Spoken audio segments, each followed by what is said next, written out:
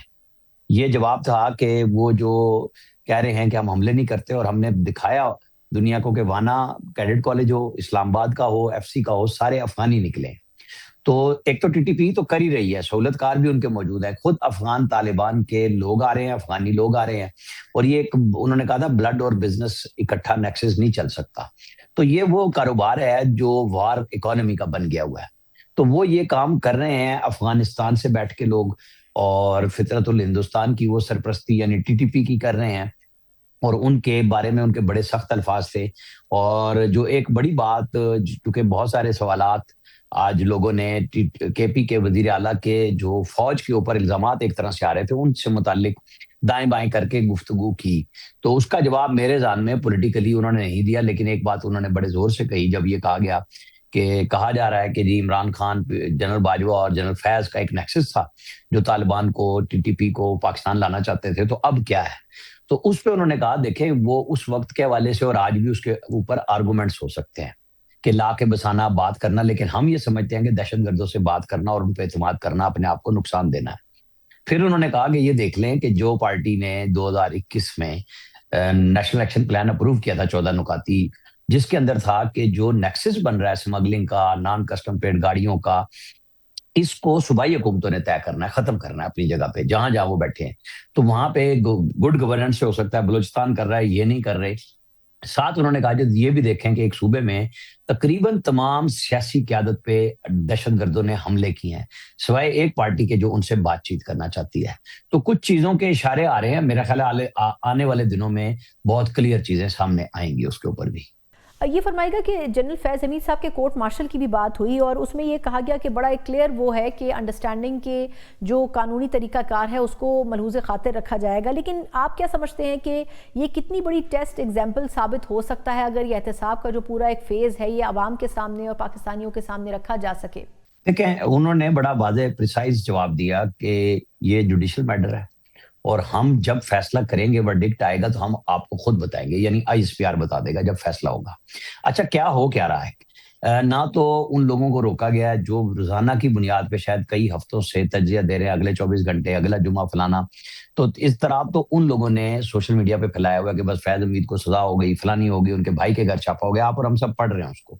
اسی بنیاد پہ یہ سوال ہوا تو انہوں نے کہا ہم آپ کو بتائیں گے۔ آپ کو یاد ہوگا گزشتہ سال اگست میں 2 پریس ریلیزیں آئی تھی، پہلا پکڑنے کا اور پھر کچھ ان کا پالیٹکس کے ساتھ، اور پھر فیلڈ مارشل کی دسمبر میں شاید، کہ فیلڈ جنرل کورٹ مارشل ان کا شروع ہو گیا۔ تو اس وقت بھی بہت سارے لوگ یہی باتیں کر رہے تھے کہ جی بس ابھی شروع ہو جائے گا اور چند ہفتوں میں آئے گا۔ تو اس وقت ہم نے بات کی تھی آئی ایس پی آر میں، تو انہوں نے کہا کہ ہم تو یہ ٹائم ہی نہیں دے سکتے کہ یہ ایک بڑا پیچیدہ عمل ہے اور ہم نہیں کہہ سکتے کہ یہ کب ختم ہوگا۔ تو ہم آپ کو یہ واضح طور پہ بتا سکتے ہیں کہ اس میں ٹائم لگے گا۔ تو اب بھی مجھے لگ رہا ہے کہ یہ نومبر کے اینڈ یا دسمبر میں اس کا فیصلہ آ جائے گا سامنے، کہ چیزیں کلیئر ہو رہی ہیں، کیونکہ ان لوگوں کو بھی منع نہیں کیا گیا کہ آپ کیوں خبر دے رہے ہیں، کیا کر رہے ہیں۔ وہ لوگ خبریں مسلسل دے رہے ہیں، صفحات بتا رہے ہیں کہ اتنے صفحوں کے اوپر تفتیش ہوئی ہے، اس کی ورڈکٹ بنا دی گئی ہے، تو یہ شاید اسی بنیاد پہ ساری چیزیں چلی ہیں۔ تو انہوں نے کہا کہ ہم خود بتا دیں گے، تو مناسب وقت کا انتظار ہے، شاید نومبر کے آخر میں یا دسمبر میں بتا دیں۔ یہ فرمائے گا کہ اب تھوڑا سا سیاسی ایسپیکٹ پہ آپ کی رائے چاہیے کہ مولانا فضل الرحمان صاحب کے بارے میں بات ہو رہی تھی کہ شاید پاکستان تحریک انصاف ان کو اپوزیشن لیڈر نامزد کرنا چاہتی ہے، اور بظاہر تو آج ان کی جماعت کی طرف سے 27ویں ترمیم کو مسترد کیا گیا ہے، لیکن آپ کو لگتا ہے کہ اس قسم کی جو ٹاسک ہیں یا اس قسم کی جو عہدے ہیں وہ ان کو دینے سے اپوزیشن ان کو اپنی طرف لانے پر مجبور کر سکتی ہے؟ دیکھیں، جو پارٹی سب سے زیادہ ریجیکٹ کر رہی ہے اور جس نے ووٹ بھی اگینسٹ نہیں کیا یعنی پی ٹی آئی، اس کے سیکرٹری جنرل کہہ رہے ہیں کہ ہم عدالتوں میں پیش ہونے کے بارے میں سوچیں گے، نہیں سوچیں گے۔ اس پارٹی کے چیئرمین ان عدالتوں میں پیش ہو رہے ہیں، اور جو گفتگو میں نے صبح سنی ان کی ہے، سلمان اکرم راجہ کی میں بات کر رہا ہوں، وہ کہہ رہے تھے کہ عدالت تو بن چکی ہے، ہمیں جانا بھی پڑے گا، ہمیں بتانا بھی پڑے گا، کیونکہ ہماری چیزیں لگی ہوئی ہیں۔ تو مولانا فضل الرحمان کا بیان ریکارڈ پہ لانا ہے. 27ویں ترمیم کے ایک حصے پہ انہوں نے کہا کہ میں آئینی عدالت کے حق میں تھا، لیکن اس طرح نہیں تھا جس طرح انہوں نے بنائی ہے. کچھ مان لیا، کچھ نہیں مانا. انہوں نے ترمیم پہ، یہ ان کا سیاسی طور پہ ایک حق ہے، قانونی طور پہ حق ہے کہ وہ کسی بات کو ریجیکٹ کرے یا ایکسیپٹ کرے. مولانا فضل الرحمان کے اپوزیشن لیڈر بننے کے بارے میں کیا سرائیاں بہت زیادہ ہیں کہ وہ کیا محمود خان اچکزئی کیا اپوزیشن لیڈر بنے بغیر وہ کس اس کے تحت بنیں گے؟ کیا پی ٹی آئی پہلے اپنا جو اپوزیشن لیڈر نہیں بنوا سکی اس کو چھوڑ کے مولانا فضل الرحمان کے ساتھ چلی جائے گی، یا پیپلز پارٹی آگے چل کے کسی مرحلے پہ وفاقی حکومت سے الگ ہو کے اپوزیشن لیڈر لے تو مولانا فضل الرحمان کو بلاول بنائیں یا بلاول کو مولانا فضل الرحمان بنا دیں؟ یہ سارے سوالات ہیں جو آنے والے سال میں میرا خیال ہے زیادہ اچھے انداز میں واضح ہوں گے، کیونکہ سیاست میں پریڈکشن کوئی نہیں ہوتی، کیونکہ گورنمنٹ اور اپوزیشن مل کے کھیل سکتے ہیں، کوئی ایسی بات نہیں ہے. اگر مولانا فضل الرحمان بن جائیں یا بلاول بن جائے اپوزیشن میں تو کوئی اچنبھا نہیں ہوگا. یہ بھی دیکھ لیجئے گا آپ. یہ بھی بتائے گا کہ 28ویں ترمیم کے اوپر بھی بڑی بات ہو رہی ہے. آپ کو لگتا ہے کہ آنے والے چند ماہ میں 28ویں ترمیم کو بھی ہم دیکھ سکتے ہیں؟ کیونکہ گزشتہ ترمیم میں مسلم لیگ نون کے جو بہت سے مطالبات تھے وہ شامل نہیں کیے جا سکے تھے پاکستان پیپلز پارٹی کے تحفظات کی وجہ سے. دیکھیں مجھے اگلے سال میں تو ترمیم نظر آ رہی ہے، کیونکہ چیزیں 3 تو سینیٹر ہو جائیں گے نا. ایک کا تو الیکشن ہو رہا ہے اب جو سینیٹر عرفان صدیقی کی سیٹ پہ، اور باقی 2 کے جیسے ریزائن کلیئر ہوں گے، چاہے وہ سینیٹر احمد ہو جو جے یو آئی کے ہیں اور پھر وہ جو پی ٹی آئی کے سیف اللہ ابڑو ہیں. تو ان دونوں کی جگہوں پہ حکومت کے اتحادی وہ پیپلز پارٹی سے آئیں یا بی اے پی سے آئیں. پیپلز پارٹی کا بلوچستان سندھ سے تو 100% سیف اللہ ابڑو جب آئیں گے تو وہ پیپلز پارٹی سے آئیں گے. اب بی اے پی سے آتے ہیں یا پیپلز پارٹی سے سینیٹر آتے ہیں احمد دوبارہ بن کے، یہ دیکھنے والا کام ہوگا. تو پھر حکومت کے پاس 65 سینیٹر ہو جائیں گے چیئرمین سینٹ کے علاوہ. تو وہ کوئی جو بریک ہے جو گننے کی بات ہے وہ بھی ختم ہو چکی ہوگی کہ کیا ہے، لیکن اس پہ ابھی کچھ کام ہونا ہے جو کنٹروورشل چیزیں ہیں.